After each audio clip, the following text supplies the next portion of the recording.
Сәлеметсіздер ме, балалар? Рахмет. Қазақстан тарихы пәнінен кезекті сабағымызды бастаймыз. Барлықтарыңызға бүгінгі сабақта сәттілік тілеймін. Енді өздеріңіздің көңіл күйлеріңізді көтеру мақсатында жаңбыр сілтеме арқылы өтіп, жаңбыр тақтасына бір-бірлеріңізге тілек білдірулеріңізді сұраймын. Тілектеріңізді білдірсеңіздер бір-бірлеріңізге.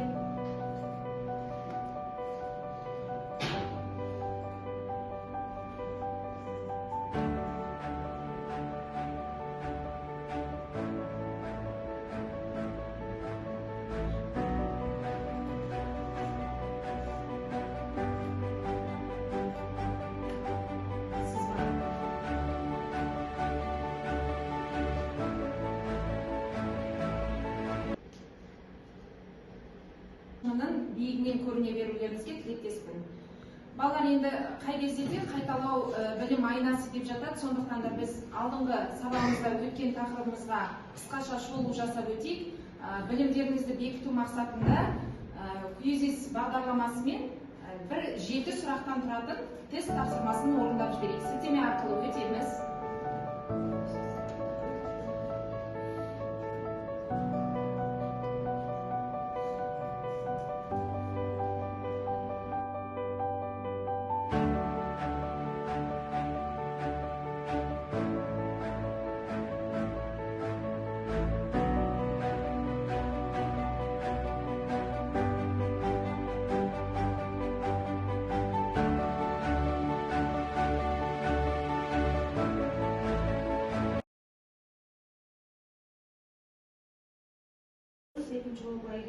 Жақсы, үй тапсырмасы бойынша, алдыңғы тақырыбымыз бойынша бізде Елдостың білімі жоғары болып тұр, одан кейін Айгерім, және 3-ші орында бізде Нұрболат өз білімін көрсете білді.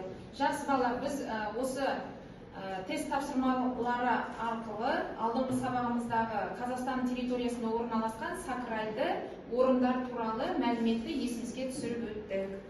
Енді бүгінгі сабағымызға көшейік. Бүгінгі сабағымыздың тақырыбын анықтап алу үшін біз пазл әдісін қолданамыз. Материалдық рухани. Не арқылы таниды? Нұрбол, не арқылы таниды? Елді ел. Ақын жазушылар. Және тағы да. Мәдениет арқылы таниды. Жақсы. Келесі сұрағымыз. Мәдениеттің қандай түрлері бар екен? Мәдениет 2 топқа бөлінетін бізге.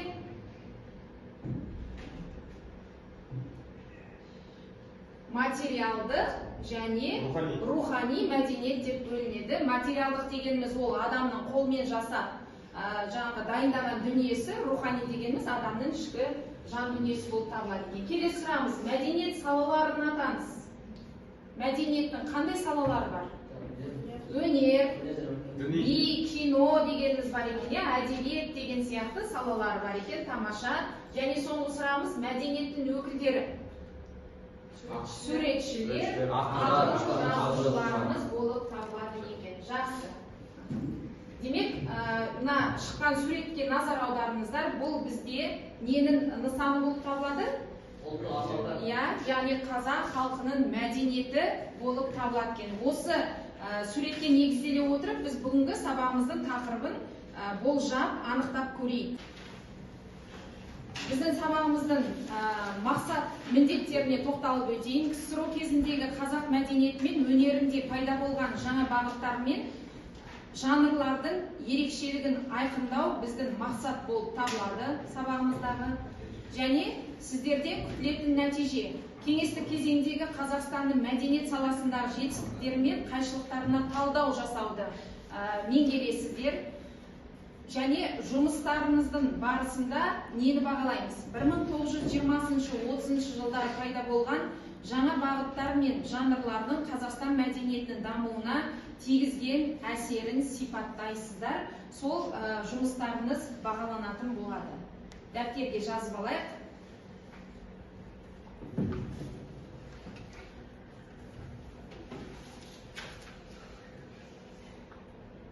науқанның бастамасы болып большевиктер анықталған. Өйткені большевиктер билікке келген алғашқы күндерінен бастап жаппай сауатсыздықты жою үшін күрес жүргізуге кіріскен болатын. Мұндағы негізгі мақсаты ол әрине жергілікті халықтың сеніміне кіру болған болатын. Әрине халық ағарту ісіне де көңіл бөлді, бірақ олардың негізгі мақсаты бұл жаңағы халық ағарту ісімен қатар қарапайым адамдардың сеніміне кіруді көздеген болатын. Осы жылдары көптеген жаңағы сауатсыздықпен күрес жүргізетін орындар, мектептерді ашу, одан кейін Қызыл Отау деп аталатын жаңа сауатсыздықпен күрес жүргізетін арнайы ұйым құрылған болатын. Сол ұйымдардың бәрі қарқынды жұмыс жүргізіп отырды. Осы тақырып бойынша мына бейне материалға назар аударыңыздар.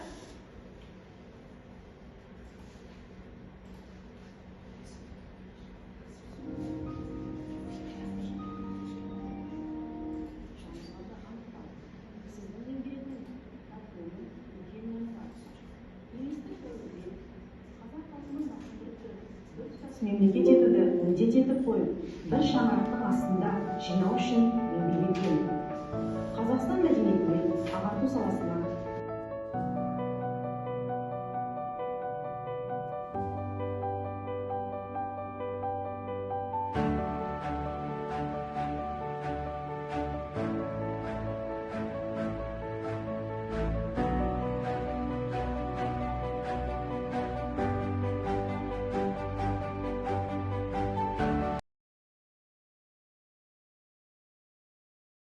Жақсы, енді жаңа бейне материалды тамашаладыңыздар, яғни осы жылдары жүргізілген іс-шаралардың бәрі мен толыққанды танысып алдыңыздар.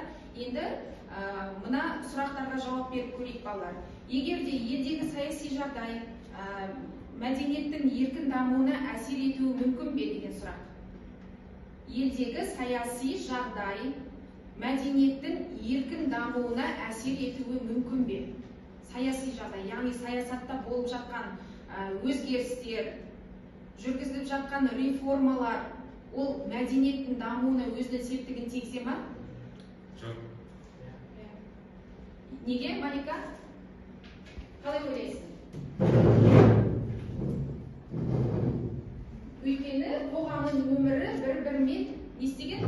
Тығыз байланыста екен. Қоғам отырады. Балалар, онда келесі сұрағымыз. Егер де мәдениет өз дамуын тоқтатқан жағдайда не болуы мүмкін? Елімізде қандай жағдай орын алуы мүмкін? Тарихын жоғалту. Жақсы. Жақсы. Нұрболат? Тарихын жоғалту. Жақсы. Біздің халық өз тарихын жоғалтып алады. Тамаша. Нұрбол? Келешек ұрпаққа мұра қалмайды. Келешек ұрпаққа беретін мұрамыз жоқ болады. Жақсы. Рухани құндылықтарымыз жоғалады. Рухани құндылықтарымыз жоғалады. Және тағы не болсаңыз балалар? Иә, Нұрболат? Өзімізді ана тіліміздің үгіттеп байлығымыз. Иә, өзіміздің құндылықтарымызды жоғалтып алу қаупі төнеді екен. Демек, біздің өміріміз тікелей мәдениетпен байланысты болып келеді екен. Ертеңгі күні біз алып ел ретінде танылуымыз үшін біздің мәдениетіміз жоғары деңгейде болу керек. Ал мәдениетпен білім ол өте тығыз байланыста екен. Жақсы балалар, онда келесі бөлімімізге көшейік. Біз қос жазба күнделік әдісі арқылы мына сұрақтар негізінде 1920-30 жылдардағы қазақ мәдениетінде орын алған өзгерістер туралы алған білімдеріңізді топтастырып жазайық. Ол үшін сіздерді топқа бөліп алайық. Топқа бөлу әдісі ультрагенератор әдісін қолдана отырып, біз сіздерді қазір екі топқа бөліп аламыз. Жақсы, бірінші топымыз келеміз. Мұнда келіңіздер. Жарқынай, бірінші топымыз Асау, Нұрболат, Айгерім, Нұрбол, Әсемай. Сіздер бірінші топсыздар, мына тақтаға жұмыс жасайсыздар. Екінші топымыз Мақжан, Айдар, Малика, Нұрбол және Шеке. Сіздер мына тақтаға келіңіздер.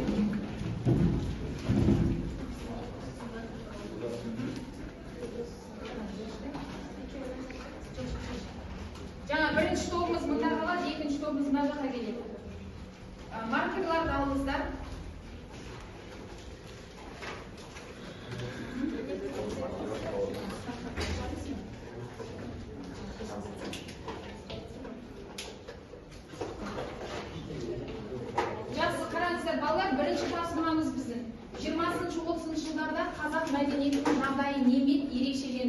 жаза беріңіздер, бір деңіздер да.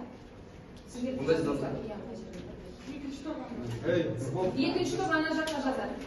Сұрақты бөліп алсаңыздар да болады, қараңыздаршы. Білім беру жүйесінің дамуына жетістіктер, 20-30 жылдарда қазақ жазушыларын қандай екі топқа бөлуге болады, 20-30 жылдарда қазақ әдебиеті мен өнеріне қандай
несеміз қазақ әдебиетіндегі және қазақ өнеріндегі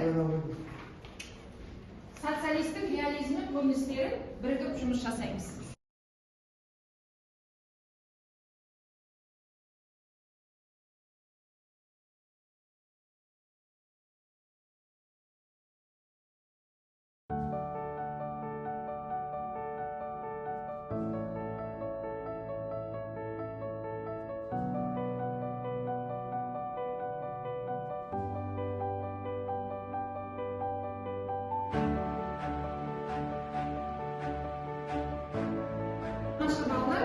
Бүгінгі сабақта сіздерді жұптық, топтық жұмыс түрлері бойынша бүгінгі тақырыптың енгергендеріңізді көрсеттіңіздер. Енді өздеріңізге жеке берілген тапсырмаларды орындайсыздар. Қазір әрқайсыларыңызға Блум таксономиясы бойынша құрастырылған тапсырмаларды беремін. Соған жауап бересіздер.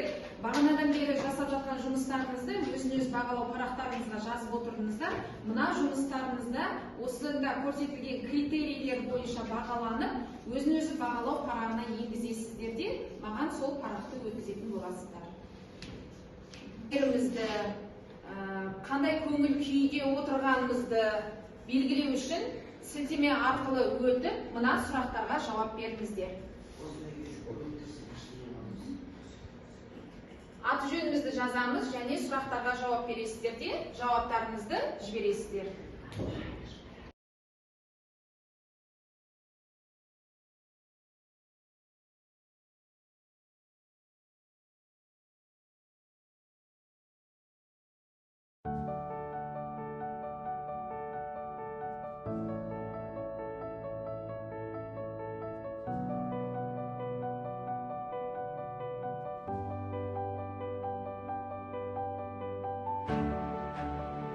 Өзін-өз бағалау парақтына өздеріңіздің қорытынды бағаларыңызды қойдыңыздар, маған өткізіңіздер парақтарыңызды.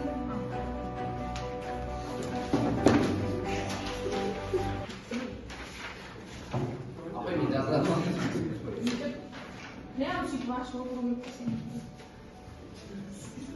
Бүгінгі сабақта алған бағаларыңызбен таныстырып өтейін. Нұрбол 80, Жарқынай 85, Мағжан 90, Нұрбол 95, Ерғанатта 70 балл болды, Айгерімде 75 балл. Сіздерге берілетін тапсырма QR код арқылы өтіп, мына тапсырманы орындайсыздар. Келесі сабаққа дайындықпен келеміз. Бүгінгі сабаққа қатысқандарыңыз үшін алғыс айтамын. Сәттілік тілеймін сіздерге. Рахмет, сау болыңыздар.